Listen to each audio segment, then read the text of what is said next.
Olá, começa agora o programa Trabalhador em Foco, esse programa que é uma realização do Movimento Sindical de Petrópolis, através da união de diversos sindicatos, que fazem com que eu tenha a oportunidade de levar para você aí de casa informações precisas e relevantes sobre o dia a dia de todos nós trabalhadores.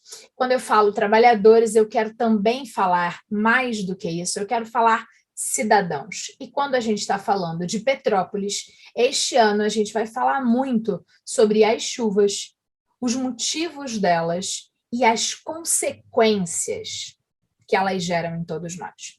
É por isso que hoje eu tenho o prazer de conversar mais uma vez aqui no programa Trabalhador em Foco com a Leandra Iglesias. Ela que é psicóloga com um montão de formação. E a gente vai falar sobre os efeitos das chuvas nas nossas emoções. As chuvas vieram, destruíram um monte de coisa. Empregos, vidas, empresas, mas mais do que isso, elas também levaram um pouco da gente. E a gente precisa cuidar das casas, dos terrenos, das empresas, dos empregos, mas isso tudo não funciona se nós não estivermos funcionando. Seja muito bem-vinda, Leandra. É um imenso prazer conversar com você.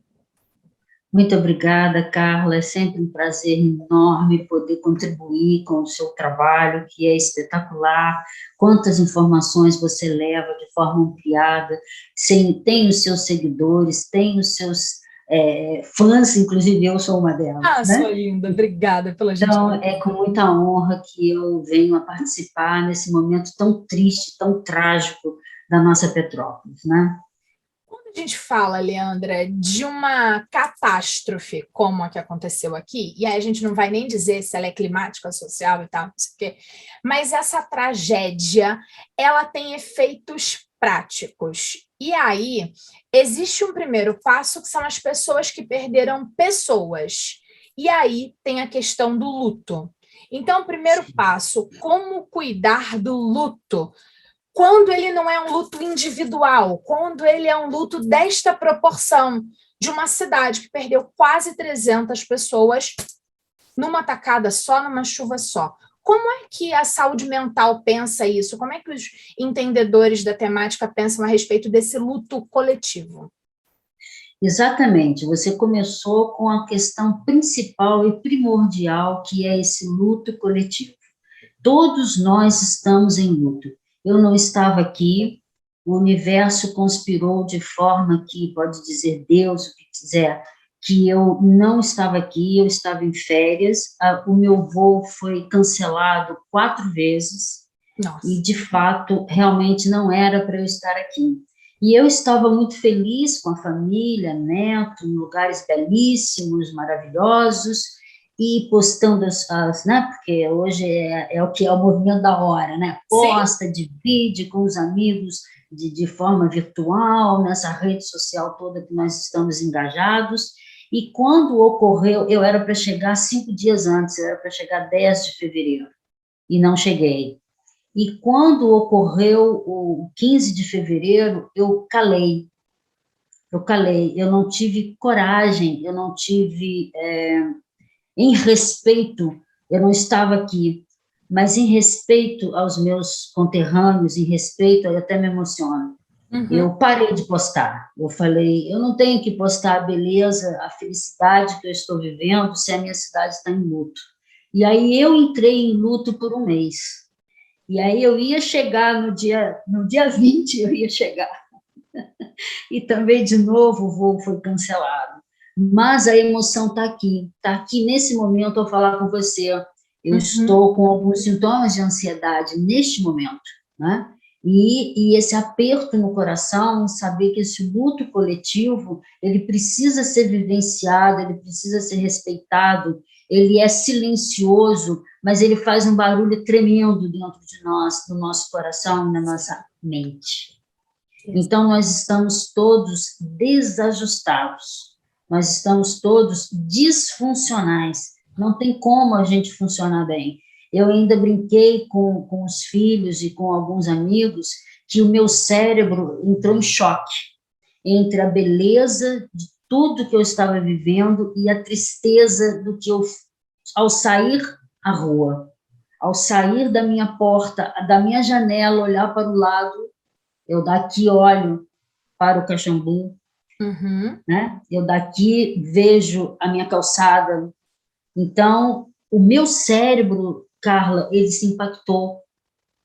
Eu fiquei com dor de cabeça, eu fiquei com taquicardia, eu fiquei com a nuca enrijecida, eu fiquei com sudorese, né? Com suor nas mãos, como estou agora ao falar com você. E o meu cérebro sentiu.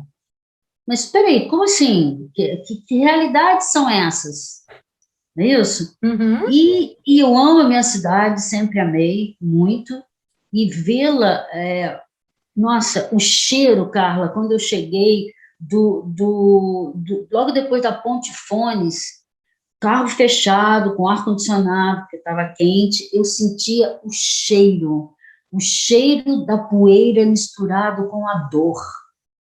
Agora, explica isso, eu sou muito olfativa, então esse cheiro, ele está pairando, o cheiro da tristeza, da dor, esse é o luto.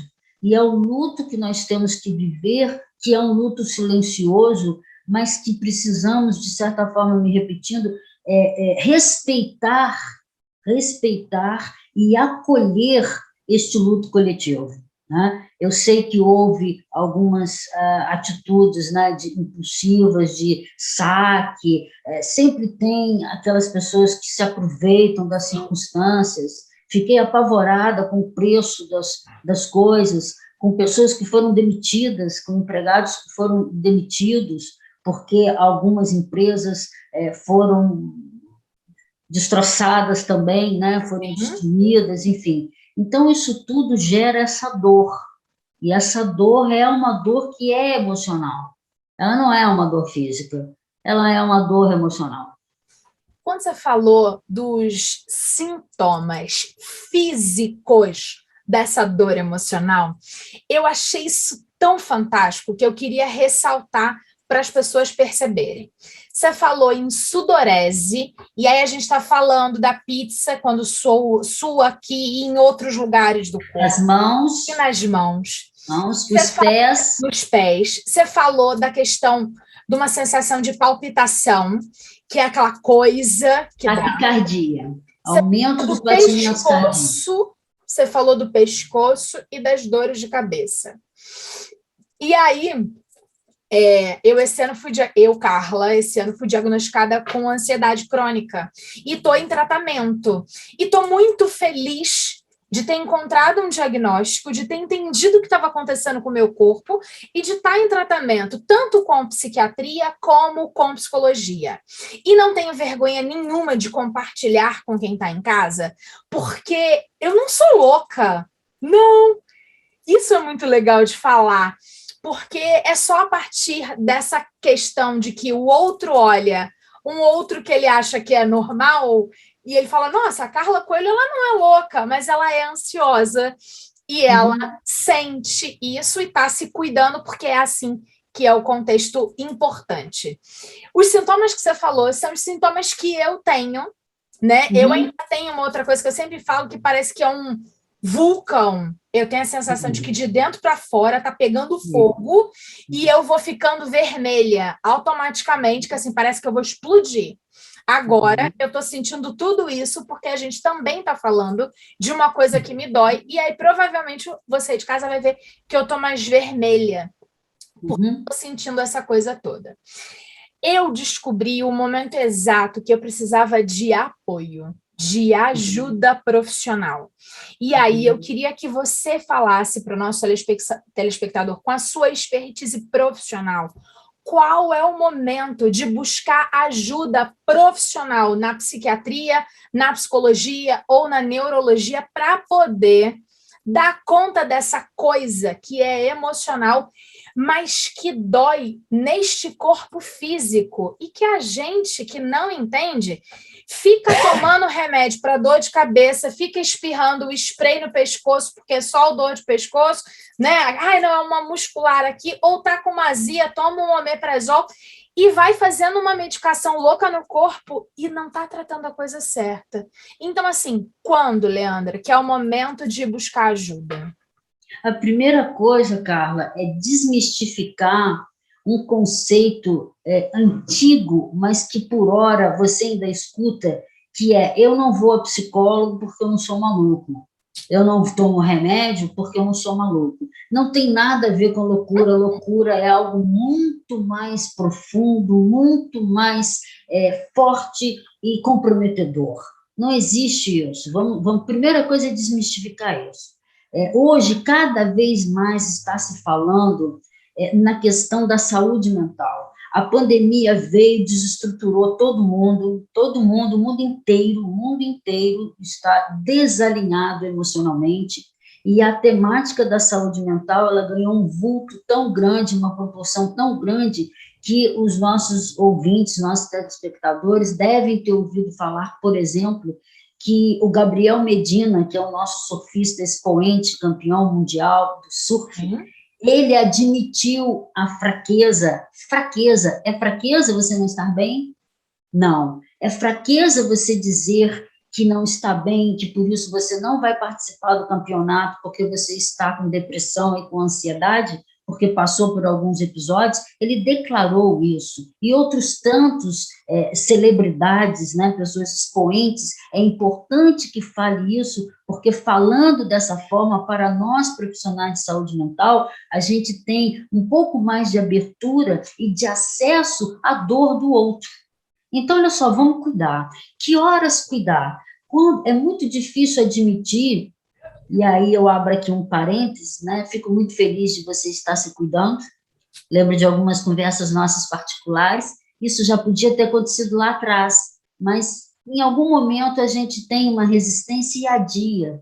Não, eu dou conta disso aqui, não, vou procurar, vou admitir que eu não estou bem. Não é nada disso, não é nada disso. É importante, hoje, mais do que nunca, todos nós precisamos de uma assessoria à saúde mental, à saúde espiritual. Todos nós, indiscriminadamente. E eu tenho pacientes, ao longo da minha carreira, tenho 40 anos de exercício profissional, quantos, principalmente os homens, que se cuidam menos, mas que estão muito acometidos, inclusive lidando com dificuldade na velhice. Haja vista a última divulgação do Alain Delon, o nosso brilhante ator, imemorável, que vai ficar na história. Alain Delon acabou de declarar, ele é cidadão suíço, mora na Suíça, e na Suíça é permitido o suicídio assistido. E ele acabou de declarar que ele vai morrer. Ele quer morrer. Ele assinou o suicídio assistido, porque para o homem é muito mais difícil ele buscar recurso, ele buscar ajuda. Então, no universo masculino, quantos não foram aqueles que disseram assim: nossa, eu resistia muito a essa história de pagar para bater papo? Quem falou que é para pagar para bater papo? Todo mundo precisa falar, ser ouvido e ser acolhido. Então, nesse momento, Carla, não tem nenhuma seleção de quem precisa e quem não precisa. Todos nós estamos precisando, você está precisando, eu estou precisando. Todos nós estamos precisando. Realmente, como você disse, nesse pouco tempo que eu cheguei, já cheguei trabalhando, né? Não paro, né? O que vou rever também o meu critério e a minha dinâmica de trabalho, porque eu sempre trabalhei demais, workaholic, né? Eu sou dependente do trabalho, eu amo, porque eu amo ajudar as pessoas, eu amo a minha profissão. Então, eu sempre me dediquei muito, você sabe disso. Mas eu preciso também limitar os meus serviços agora. Eu preciso também cuidar de mim. E cuidar de mim para que eu esteja em condição de cuidar de vocês. Para que eu tenha condições ainda de dar uma palavra. Ué, mas eu sou isenta de tudo? Não, eu acabei de dizer momentos atrás que eu, ao falar do nosso início do nosso diálogo, com certeza, eu suei, agora já estabilizei, mas o início é impactante, entendeu? Então, todos nós precisamos e procurem ajuda. Tem muito serviço, tem muita ajuda sendo dispensada agora para este momento, e cabe ressaltar que nós estamos vivendo uma tragédia. Uma coisa é desastre, outra coisa é catástrofe. O que nós estamos vivendo foi uma tragédia. E tragédia por quê? Porque tem a falha do homem, tem a falta de cuidados dos gestores da administração pública, tem a negligência, tem o deixa para lá, já passou, olha, nós passamos por 88, eu me lembro, trabalhei para caramba, depois tivemos 2002, se não me engano, ou 2001, 2002, que a serra ficou fechada e quantas ceias de Natal se perderam lá na serra. Depois tivemos 2011, e efetivamente, o que foi feito? Efetivamente, em termos de cuidados com a cidade. Muito paliativo. Sim, né? Tudo, vamos maquiar aqui, ó, faz um de conta aqui e tal, e vamos tocando, né? O povo, a população, ela carece, mas ela também não tem a garra necessária, penso eu, Carla. E talvez agora seja o momento de nos unirmos enquanto cidadãos, porque não tem nível socioeconômico e cultural, nós estamos na mesma nível de estresse. E aí, quando você fala do nível social, acho importante a gente lembrar que teve o morro que caiu e teve a água que subiu no empresário. Então, dessa vez, essa situação ela está mais coletiva de verdade. Agora, tem uma coisa que você falou muito interessante que eu acho que cabe muito bem no nosso programa, que é o Trabalhador em Foco, que você falou da questão do trabalho, o quanto você é workaholic, e aí eu comungo desta mesma característica. Eu tenho a característica de abraçar o mundo, de trabalhar enlouquecidamente, e por incrível que pareça, uma das principais coisas que eu preciso e estou fazendo é entender que trabalhar é delicioso, eu amo o que eu faço, mas eu não sou apenas o que eu faço. Então, é muito louco, porque agora eu estou vendo mais televisão com meu filho, eu estou mais saindo com as minhas amigas, eu estou mais fazendo um monte de coisa, dentre elas, me esfregar nos meus cachorros, porque, para quem gosta de cachorro, já está comprovado cientificamente que uma cheirada no cachorro e uma esfregada gera serotonina no cérebro. Então, quando eu estou em casa trabalhando às vezes e eu estou estressada, eu agarro um cachorro, me esfrego nele e volto melhor. Entre outras pequenas coisas que a gente vai fazendo. E arrumou espaço para se cuidar, né, Carla? Que é o mais importante de tudo isso. Exato, porque no meio nesse desespero também financeiro, né? A gente fica muito nessa coisa do como vou controlar o trabalho se eu tenho que ganhar. E, na verdade, a gente sabe que depois de uma quantidade de horas por dia, você nem produz mais direito, né? Então, assim, tudo isso está muito atrelado. Nós não fomos criados para trabalhar. O trabalho é para a gente gerir a vida e tal. A gente meio que se perdeu nessa coisa por conta lá da Revolução industrial e por conta do capitalismo que nos massacra nessa necessidade constante do ter em cima do ser. E aí, nessa coisa toda, eu queria que você falasse desses efeitos emocionais em cima de todos nós com relação ao trabalho.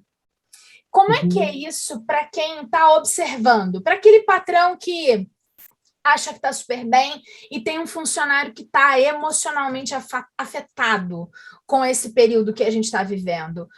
Quais são as possíveis características que as pessoas podem perceber nos trabalhadores para entender que ele está vivendo um momento de luto, que ele está com uma ansiedade, que aquilo pode ser um transtorno de pânico, dentre outros nomes que tem mais relação mesmo com a psicologia e com a psiquiatria, que a gente está muito acostumado, a gente já entende a ansiedade e pânico. Outros a gente às vezes não entende.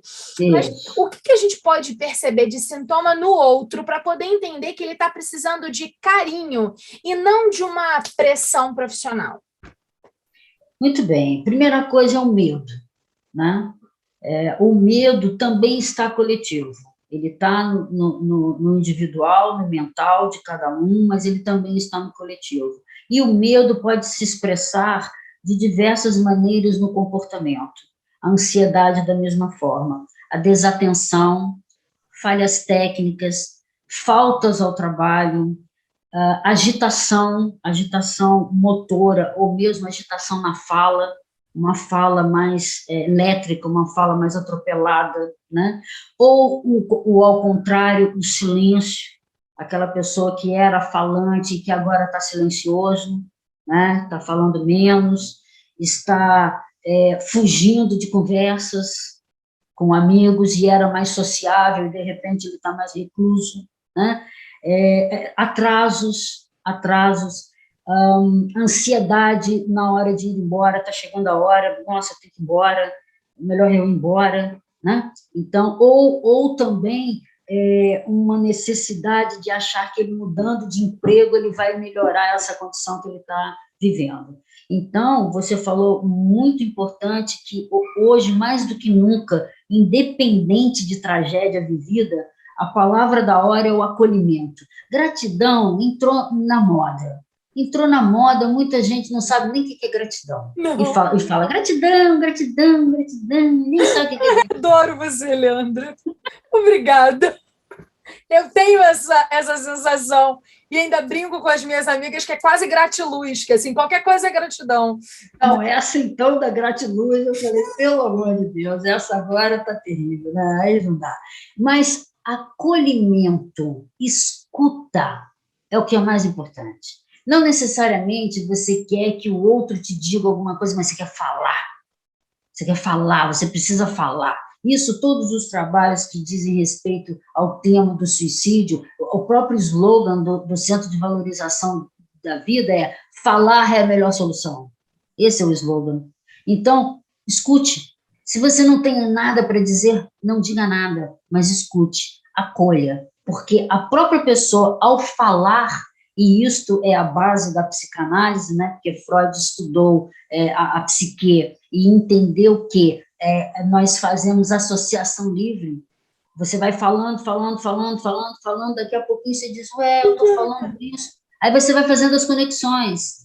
Né? Então, falar é o acolhimento, é o aconchego, é a escuta ativa e a escuta que é silenciosa. Não, eu vou só escutar, ela quer falar, vamos lá, fala. Entendeu? Então, isso que nós precisamos em todo meio, seja no meio conjugal, seja na relação parental, seja no meio do trabalho, seja no meio entre nós profissionais, estamos todos esgotados. Nós já viemos do pique da pandemia, presta atenção, focando de novo em Petrópolis. Olha que avalanche que nós sofremos. A pedra que está para rolar aqui no Caxambu, lá em cima, lá no alto, se rolar a pedra que já cedeu 5 centímetros, já descolou 5 centímetros. Aí ela vai pegar Lusitano, Santa Luzia e não sei mais o quê, e vai, entendeu? Então, essa situação do trabalhador, ele está também assim, eu vou trabalhar, eu preciso trabalhar, tive perdas, como é que eu faço as perdas materiais, como é que eu faço para adquirir as perdas materiais? Por outro lado, meu patrão também teve perdas, e aí eu estou na iminência, na espada de Damocles, que de repente cortem a cabeça dele. Então, o medo, o luto coletivo e o medo coletivo. A palavra é escute, acolha. Perfeito. A gente está chegando no minuto final do programa. E eu queria que você arrematasse com uma questão muito prática. Eu vou deixar o seu Instagram aqui embaixo, para as pessoas que quiserem obter mais informações, que possam conversar com você, fazer atendimento, e aí você vai gerenciar. Eu espero que haja retorno de pessoas entendendo e percebendo a importância disso. Agora, quando a gente fala de trabalhador, a gente fala daquele cara que está recebendo o salário mínimo, que está com o salário atrasado e aquela coisa toda. E aí eu queria que rapidamente você dissesse se ele precisa de ajuda, não tem a vaga possibilidade de conseguir por meio de pagar os recursos de um profissional, para onde ele corre? Por meio, de forma gratuita, como é que a gente consegue atendimento em Petrópolis? Consegue sim. Tem muita gente, tem muito colega se unindo e criando projetos e programas de acolhimento, tem muitas instituições. Então, aqui, eu fiz até uma anotação aqui, porque eu provavelmente sabia que você ia me perguntar isso. Você tem, no que diz respeito aos órgãos públicos, você tem a Secretaria de Saúde, Departamento de Saúde Mental, os CAPs, que são o Centro de Atenção Psicossocial, álcool, drogas e o infanto-juvenil e o CAPS, da saúde mental e adulto, os CRAS, dentro da assistência, os CRAS, Centro de Referência e Assistência Social, a própria Secretaria de Assistência Social, tem muita equipe espalhada e direcionada a esse tipo de assistência.